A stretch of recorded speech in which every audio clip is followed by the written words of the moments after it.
Hey guys, Boy61, and today we're taking a look at the Julius Caesar, the Tier 4 Premium, one that will be dominating this upcoming ranked season, so let's just go ahead and dive on in.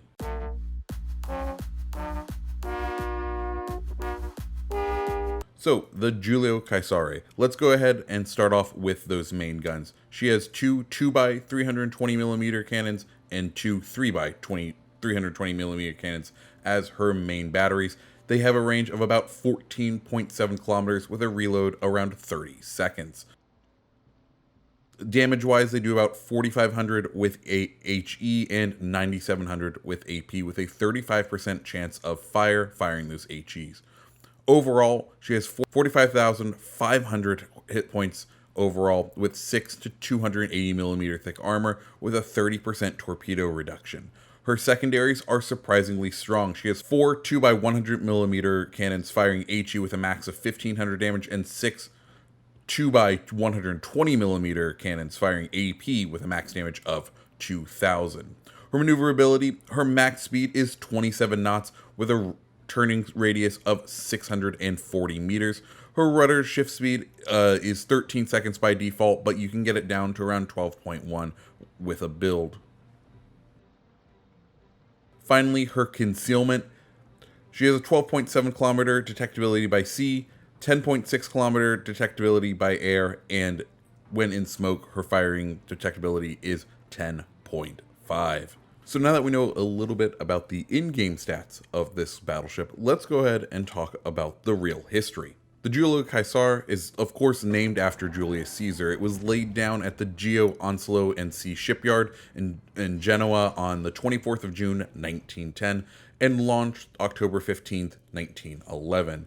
She was completed on the 14th of May, 1914, and served as the flagship to the Southern Adriatic Sea during World War I.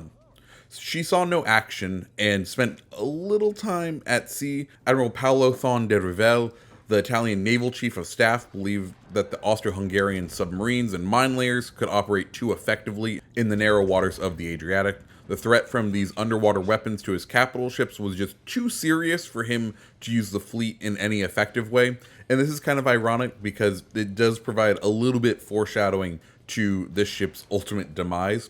Early in World War II, the ship took part in the Battle of Calibra, together with the Conte de Cavour, her sister ship, as part of the 1st Battle Squadron commanded by Admiral Ingio Camponi, during which she engaged major elements in the British Mediterranean fleet. The British were escorting a convoy from Malta to Alexandria, while the Italians had finished escorting another from Naples to Benghazi.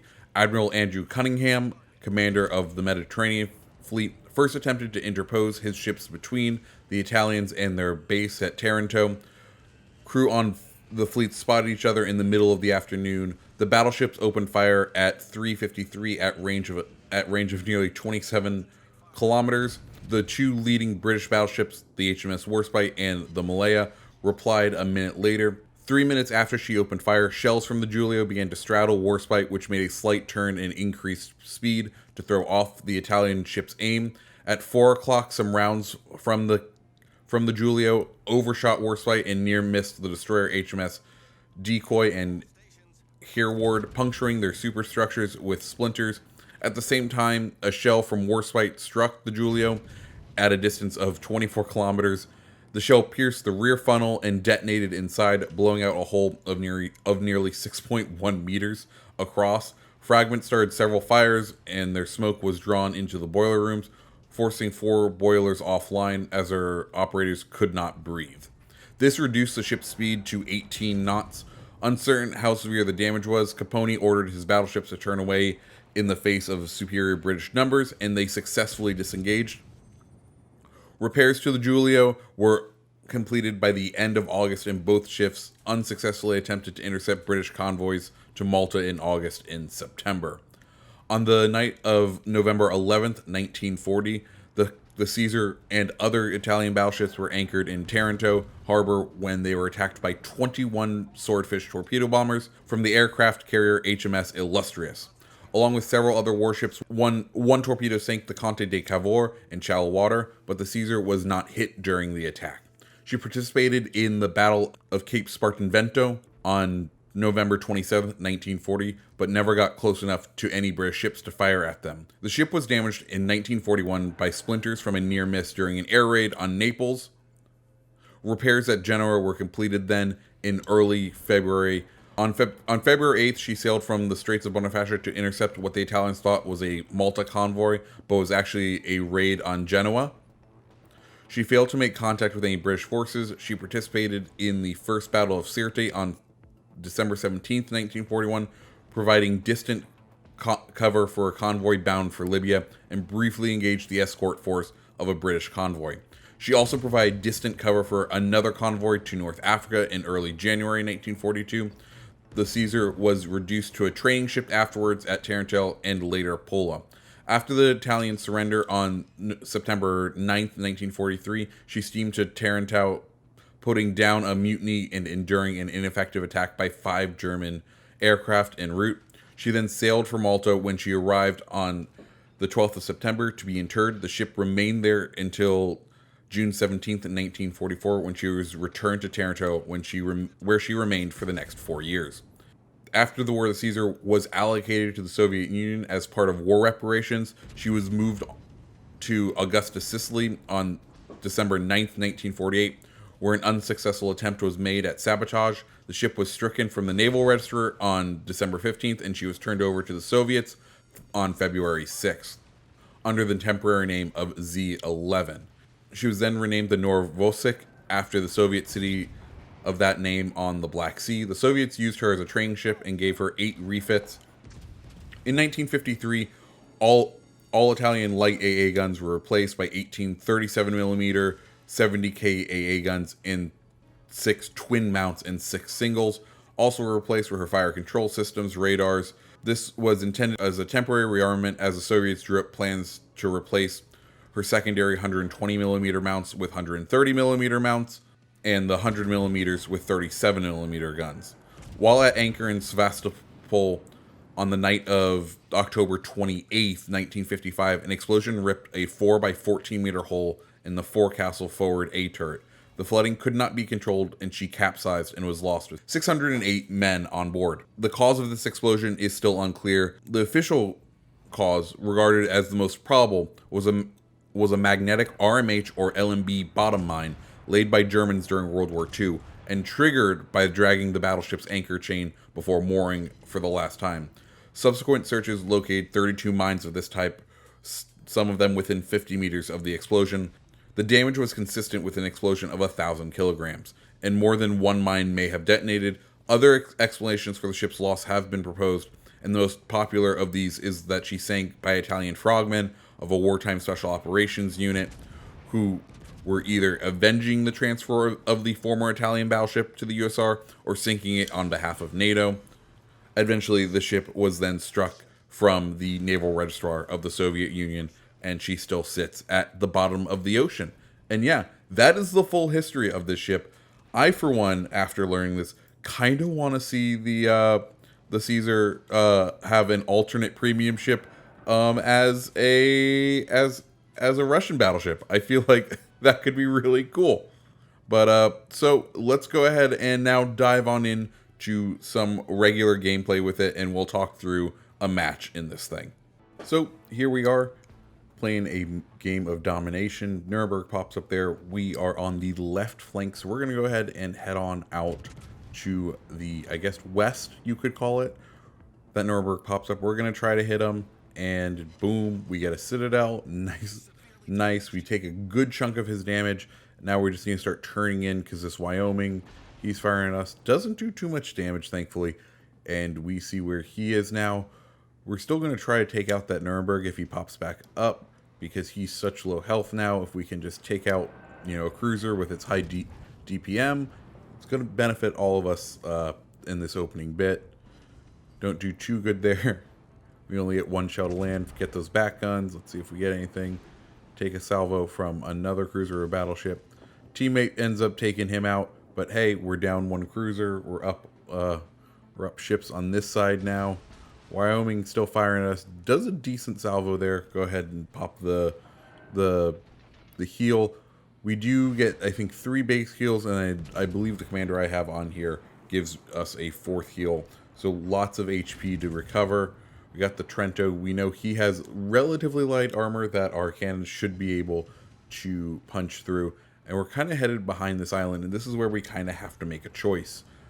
We could continue around the island, but we are very slow, and if we do that, we are probably going to end up taking ourselves out of the match and not being able to really have any targets to fire at for a good chunk of time. So instead, what we're going to do here is once we're behind the shelter of this island, kind of use it as a safe haven. Ooh, there we go. We got a juicy citadel on that wonderful Trento. But now that we're behind this island, we're going to go ahead and use the shelter of the island to make a big old turn where our broadside will be protected as we make this turn. This way we're able to re-engage in the match. There's still targets out in the distance we can fire to. That Congo and the Wyoming are just being drawn towards each other. Ooh, there goes our teammate down. But that Wyoming and that Koenig are being drawn towards each other. They are going to all kind of close up into the same firing group. So if we can angle against one of them, we can angle against all of them, and kind of really do what the Italian battleships do. They're brawlers. They're designed to take punishment. They're designed to take hits. They're designed to reheal. It's very much a deflect and just kind of push in. We have secondaries where if they hit, they do tons of damage. We want to try to close the distance, and thankfully all these guys are bunched up, which means we can very effectively go at an angle against them like that. We literally just took no damage on that salvo. Trento pops back up. Not really sure his plan, because he's going to come in. I believe he ends up firing torps at us, but we're going to start just kind of changing directions because those Italian torps are so slow, where if you can start to change direction, the main salvo will most likely miss you. And yep, there's that salvo of his. We end up just taking that nose one, pop the control party, pop the heal, and recover most of the HP that we just took from that hit and dealt with the Trento. We are down on ships now, if you're keeping track of the game up top, but we are now in the cap. There aren't many ships that are going to cap that are near us, so if we can kind of stay hidden during this time, the 2 battleships are behind that island, so they don't really have a shot on us. And we're going to try to take a shot at this Wyoming just because we're in cover. He can't see us.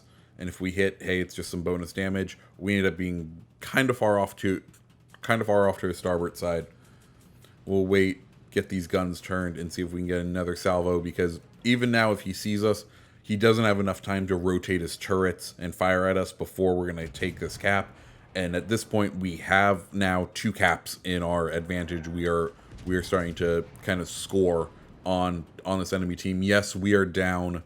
We're down ships, so we're going to have to start kind of working it.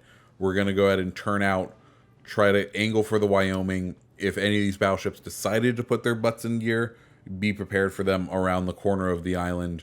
It doesn't look like they decided to do that, so we're going to start kind of getting these guns ready. Maybe hit a Wyoming shot, because he looks like he is also being drawn in to be next to his friends. So all 3 of them are going to be in this area. We're going to kind of try to distract them and let our teammates have some open shots at them while we take the damage.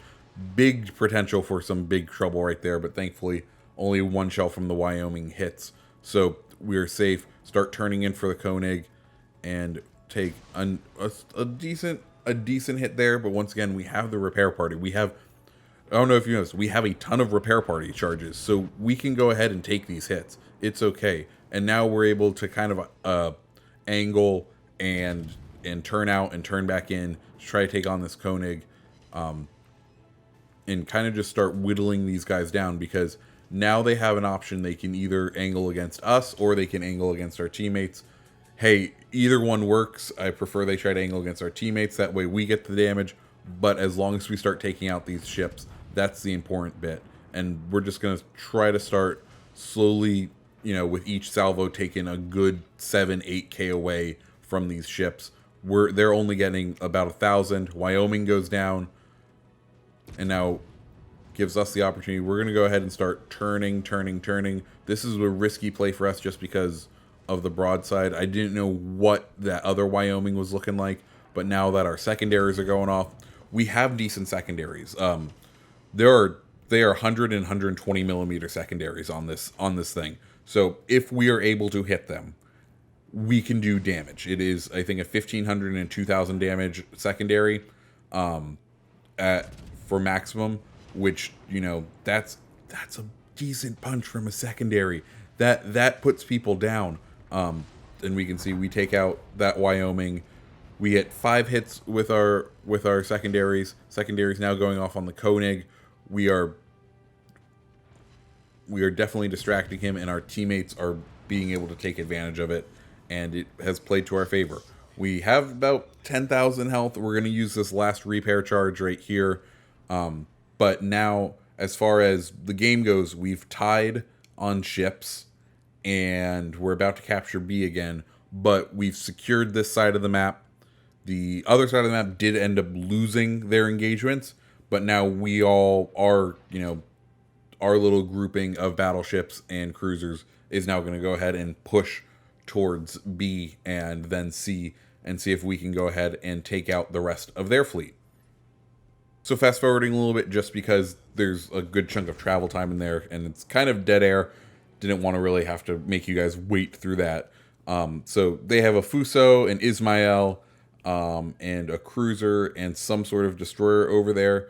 We're going to try to take out this Fuso. We have, our targeting says we have a shot on the Fuso. We don't have any other shots open right now, so we might as well take the shot. We get 1 shell, we incapacitate one of his turrets. Hey, that's a win. Ismail pops out, and we are just going to try to play a waiting game with him and hope that he makes an error and shows us broadside. Königsberg is also, he's trying to pull off a flank just to get some better firing angles.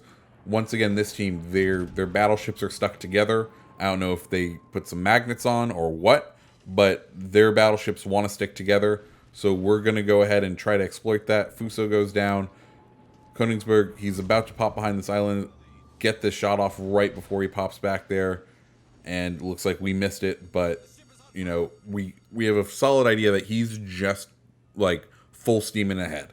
He's not really waiting. He's not trying to, like, pull any moves here. He's kind of full speed ahead, and he's sticking broadside, which is going to be advantageous to us. Salvo goes away. Couple shells land. But hey, he's out in the open now. He doesn't really have a place to go. He's put himself out in open ocean against us. But now this Ismail, thinking that we're fully distracted with the cruiser, has gone full broadside. So we're gonna go ahead, fire a couple of rounds at him. The destroyer popped up, and thankfully our team was able to whittle down that destroyer. And now we're gonna just start concentrating on the Ismail because he's broadside to us. He is the ability for us to do damage to him is a lot higher. We're very low health. He can very easily take us out, but we're just gonna go ahead and start firing away and hopefully be able to take him out. We hit that first citadel, take a good chunk of his damage, good chunk of his HP gone, and then it's just a waiting game on this last one. Thankfully, we hit him, so we take out the Ismail, and now we just have the Königsberg left, and he's just gonna try to continue to sail broadside at us. Now for him, he's gonna go ahead and launch torps because, you know, might as well take us down with him. And in fact, I do believe he does end up taking us out with torps, and we leave him with, like, no health. Just literally a shred of health. He takes us out. He blows up a second later. That's game. We've done a very good job. We helped secure one end, and we moved forward the other way. We took a lot of damage for our team. And hey, that's kind of the job of a brawling battleship, to take the damage and to be the distracting factor. And that's what we did. So yeah, that's the Giulio Cesare. I really like this ship, and I really enjoyed it. It's definitely a strong tier 4, and will be a force to be reckoned with, getting around to the upcoming ranked season. If you have the cash, it's about $30 or 25, $30 to pick up. If you want to support wargaming, it's not too bad of a ship to buy. But yeah, guys, I hope you liked the video. If you did, go ahead and hit the like button, hit the subscribe button. I hope you guys have a great rest of your day. See ya.